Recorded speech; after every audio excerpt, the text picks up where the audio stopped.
नमस्ते प्रणाम।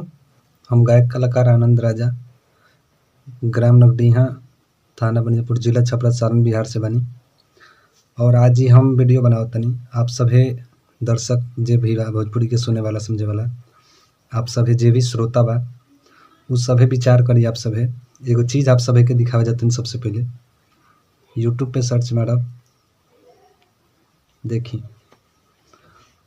अन्नपूर्णा फिल्म्स से आज टीजर छूटल बा। खेसारी लाल जी के गाना और अखिलेश कश्यप जी के लिखल दिखा रहल बा। हल्के हल्के लोड दी देखे बाप सभे देखी और इ गाना के एक बार आप सभे सुनी, टीजर के सुन ले। आज छूटल बा, ठीक बा। यह सेम गाना आप सभे के सुनावत तनी हम। लगभग 2 महीना होके जाता। चाहत एंटरटेनमेंट भोजपुरी जौन की एगो हमनी के छोट चैनल बा, उससे हमनी के गाना छूट रहे और हल्के हल्के लोड दी 19 नवंबर के इ गाना पब्लिश भइल हमनी के।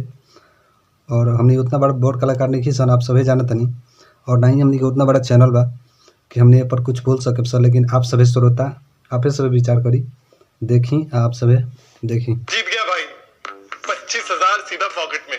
यार मैं तो लूडो खेलता हूँ तो सिर्फ लूडो सुप्रीम गोल्ड पर। यहाँ प्लेयर्स अपनी सारी winnings hand to hand withdraw कर सकते हैं। 1-2 टैप किया और मेरी सारी 19 नवंबर के देखिए आप सभे लौकी 19 नवंबर के गाना प्रीमियर भइल बा। 19 नवंबर 2021 के आप सभे देखी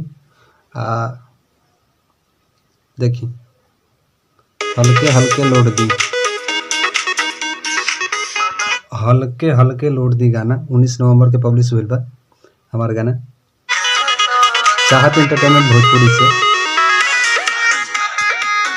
आप सभे जाके सुन सकत तनी। और आप अब रउए सभे विचार करी कि हमनी छोट कलाकार कहाँ जाएम सन, ठीक बा। आप सभे से दोनों हाथ जोड़ के अपन विनती करत तनी कि आप रउए सभे विचार करी। कैसे कि इ कोनो बड़ा प्लेटफॉर्म पे गाना भी नहीं है कि हम वहाँ के इतना बड़ लोग के सुपरस्टार के हम एथी खिलाफ जाके कुछ कह सकत नहीं।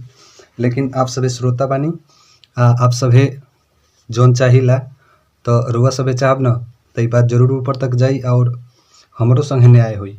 कैसे कि इ अन्याय इ सभे तो इ लोग तो पुराना आदत बा, जानता नहीं सभे जानता। लेकिन आप सभे एक बार भाई खातिर हमरो के न्याय दिलाई सभे। कैसे कि